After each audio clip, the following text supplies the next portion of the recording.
Hi, I'm Connie Mississippi, and I was born in Greenwood, Mississippi, over 7 decades ago.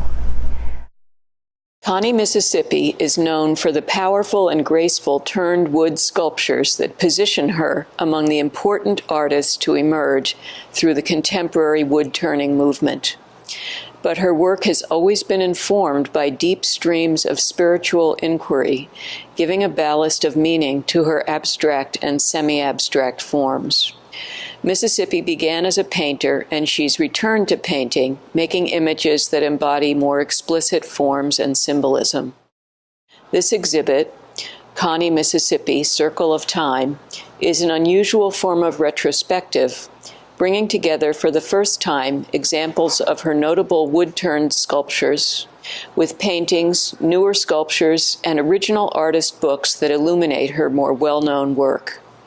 Together, these works make a larger whole, unified by the artist's long-standing interests in dreams, nature, and spirituality. From about 4 years old, I was inclined to do artistic things. I have a BFA and an MFA from Pratt Institute in Brooklyn, New York. I lived in New York City for 10 years, and during that time I started painting. After graduating from Pratt, I started working on the Lower East Side doing hard-edge geometric paintings. I moved to Los Angeles after 10 years in New York. I was making large paintings, but I found that I was adding things to them, and I was making relief sculpture rather than painting. So I thought, well, maybe I'm a sculptor and not a painter.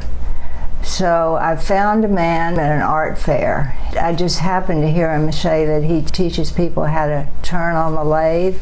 I liked the symmetry created from turning objects on the lathe. I asked him if he would teach me how to turn. He said, yes, I give classes. And so for a year I worked with him. His name is Howard Lewin. He was a friend of Rudy Oselnik, who is a legend in the wood-turning world. Rudy was using plywood, laminating Baltic birch plywood or shop-grade plywood, and making utilitarian objects. So I thought, well, if I want to do a large scale, I can do it by laminating plywood. If I want to go larger than a tree, because you are limited by the diameter of the tree. So I started laminating. In the 90s, I made a series called Circles of Time, and they are laminated Baltic birch plywood that first I turned as sort of an elliptical bowl shape, and then I took a grinder, sander, various hand tools and carved into them. Then I thought, well, I can add color to this. There's no reason why they have to stay the color of the plywood. So the first piece I did, I used acrylic paint, and Albert and Tina Leacoff bought it, and it's the only one actually that I painted. I dyed a lot of them, but that was the only one that I painted. These Circle of Time pieces, which I love, how they were connected to your experience of landscape in the desert around Santa Fe. The sand dunes that are created by the wind in the desert are shown here with the undulations of high and low, and also I decided to give them texture too, because in certain lights the trees, whatever small bushes there are, take on a life as well as the dune itself. So these are a reference to plant life. I've been trying to find my way into the title, which is also the title of this show, Circle of Time. I finally got it, that it's It's the circularity of time. Using the circle, because it has no beginning and no end, is the direct reference. The circle over and over, repeated with these lines from the plywood, is just a further indicator of time. And using aniline dye, you get more variation because it goes into the wood at different depths, depending on the porosity of the wood. Mm-hmm. It seems sort of luminous somehow. Well, the light, it catches the light really well. Yeah. Time does come back around, don't you think? Out there in the desert, you feel time in a different way from anywhere that I've ever experienced it. What is it about the desert? Well, first of all, the desert is really unforgiving. It treats everything the same. So you have to be willing to adapt to what it does offer and what it doesn't offer. And I found that the wind was one of the most oppressive winds I've ever experienced. But at the same time, it's what created those beautiful sand dunes. We're next to your two twin pieces that are called Pythagoras, which I love. You were just saying it's been checking, which means there are these deep natural cracks that have developed in the wood. Well, nature does take its course. Originally, this was a large tree in an ash forest outside of Portland, Oregon. The trees all died, and so they've been sold off one by one. This tree was not totally dry on the inside, and the water pushes its way out. It makes these wonderful checks, and it enhances this piece quite a bit from the way I originally designed it. It's almost like it's still alive. What were you thinking when you called them Pythagoras? This was a commission for Bruce Kaiser for his garden, and Bruce was an engineer at DuPont. I thought, well, a mathematical reference would be good, so I made this Pythagoras. I think of Pythagoras as a monumental figure, and this is certainly a monumental piece. And it also reminds me a bit of Brancusi. Thank you for that. I feel honored to even be in the presence of Brancusi's name. Definitely always an influence in my work. So, Connie, this one I know is called The Black Hole. I see that the inside has like 3D ripples. The inside, if you can imagine a circle cut out on a piece of plywood, and then each one of these is a separate piece of plywood. They're all glued together, and the outside is the part that's turned on the lathe. And the black hole, of course, absorbs everything. I read that it absorbed time, and I thought, oh, how fantastic. So everything from the past, forever, is inside of a black hole. The sea chamber has a different quality to it. In the Southwest, you can walk in these deep ditches, and you can pull shells out of the side of the walls, because that was the seabed at one point. And so I would pull shells out, and I pulled out one that looked very much like the sea chamber. This is from Glenn Adamson's essay about Connie's work.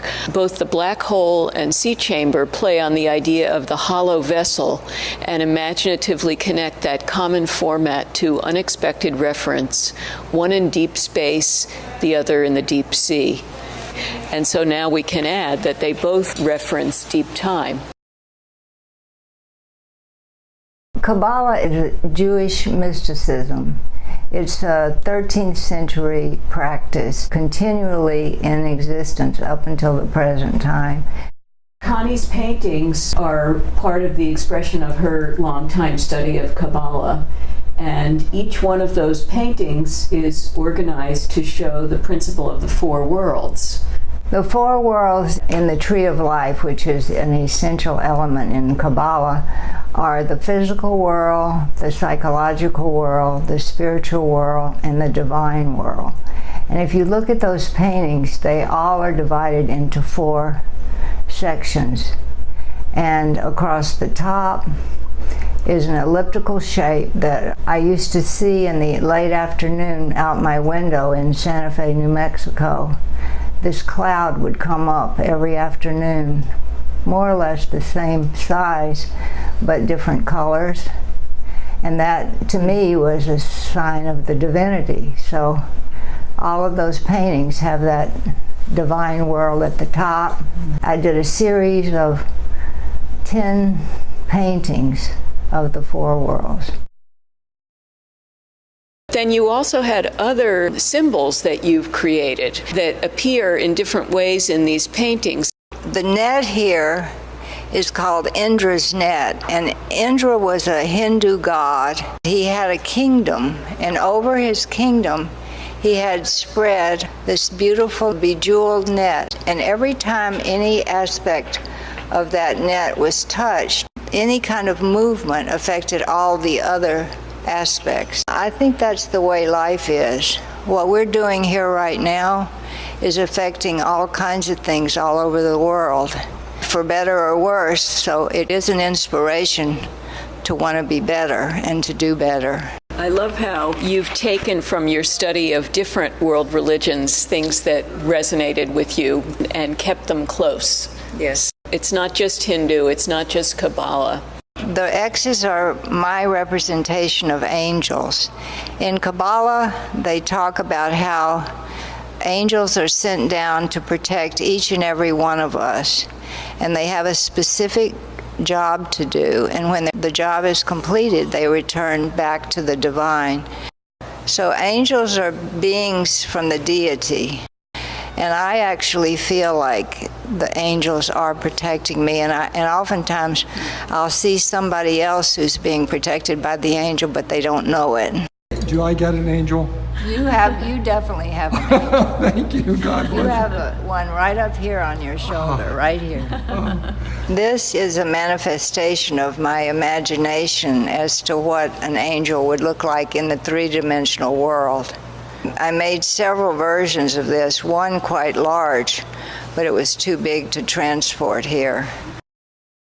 I was looking for some kind of spiritual practice. Kabbalah has made many adaptations that have made it possible for people of all religions to appreciate and use it in their spiritual quest. I knew that I no longer wanted to be an Episcopalian. I wanted a broader approach to the divinity. So I started taking classes at Temple in Santa Fe, and I studied there for 7 years studying Kabbalah. And since then, I am teaching Kabbalah now in Santa Barbara, showing people just a different way to approach the divine. The tree of life, it's like a chart or a reference point, and all of the circles, which are called sephira, are aspects of the divine. Love, wisdom, understanding, knowledge. As you're studying it, you're also studying aspects of the divine. How far have you gotten on the tree? I'm not past the psychological. Is it like that, like Buddhism, where you are trying to get to a higher level? Yes, always. What you're trying to do is to connect with the divine. And at the same time, the divine is coming down to connect with you. You are the husband, correct? Bob Solnick, Connie's husband. On the Tree of Life, there are sephira.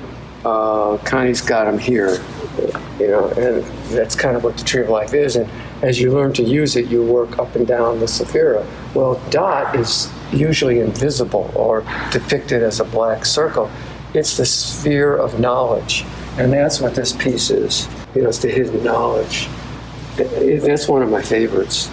So are you also into that? Yeah, we studied together with the same teacher. It was really fun.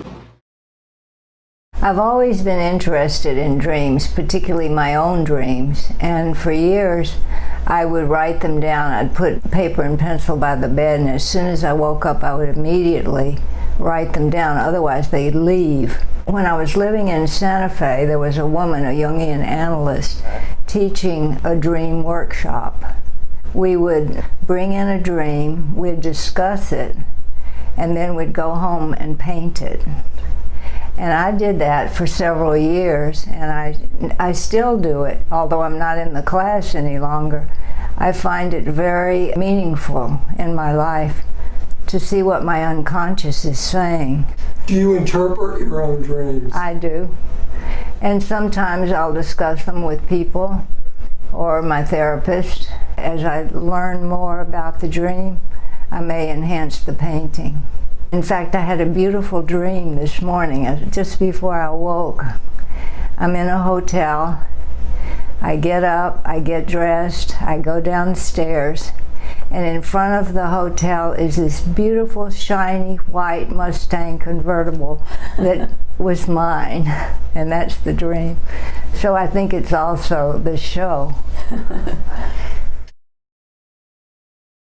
Connie, an impertinent question. Just looking at you, I bet you were a high school cheerleader. Am I correct?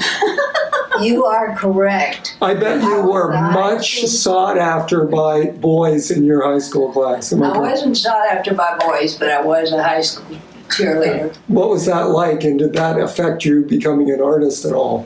No, it didn't affect me becoming an artist, but what did affect me in high school, there was a teacher, Mrs. Johnson, who was very interested in my work, because I used to draw around the edges of homework and that kind of thing, and I would also just do drawings. And she allowed me to come in her art class. So I had 2 hours of art class all through high school. And that kind of encouraged you to go on and study at college? My parents also were very encouraging. At the Memphis Academy of Art, I took art classes while I was in high school on Saturdays. So yeah, there was always a lot of material to read at home that had some reference to art. Speaking of reading material, I asked Connie if she had been lifelong friends with her fellow Mississippian, William Faulkner. After my father got out of the Air Force, after the Second World War, he wanted to get his master's. So the Air Force sent him to Oxford, to Ole Miss. And so my brother and mother and father and I lived on the campus of Ole Miss while he was getting his master's, and he drove me, and we stood in front of Faulkner's house and looked at this chaotic squalor in the front yard. but that was the closest I ever got to meeting him. You ever meet Elvis? Oh yeah, I met Elvis. You did? I did. Elvis used to perform at our high school sorority parties. He and his little band. He was just a young kid, and he had a great voice and great moves, and it didn't take him long to be discovered by Ed Sullivan. Did he ever put the moves on you? No, he didn't put the moves on. I am so appreciative of having the opportunity to be the last show that Albert Leacoff does at the Center for Art and Wood. He's been a friend of mine and a mentor for almost 30 years. He's a kind and wonderful man, and he understands art, he understands wood turning, he understands life. And he's generous with his time and generous with his very being, and all of us have benefited from it. Albert, let's see if Albert's blushing. It is an honor to end my career at the center as the executive director with this great body of work of yours. And like I say, the only reason I do these is so I can see my friends again. Yeah. So it's great to see you and Bob at this show. Connie Mississippi, Circle of Time, will be on display at the Center for Art in Wood through July 21st, 2018.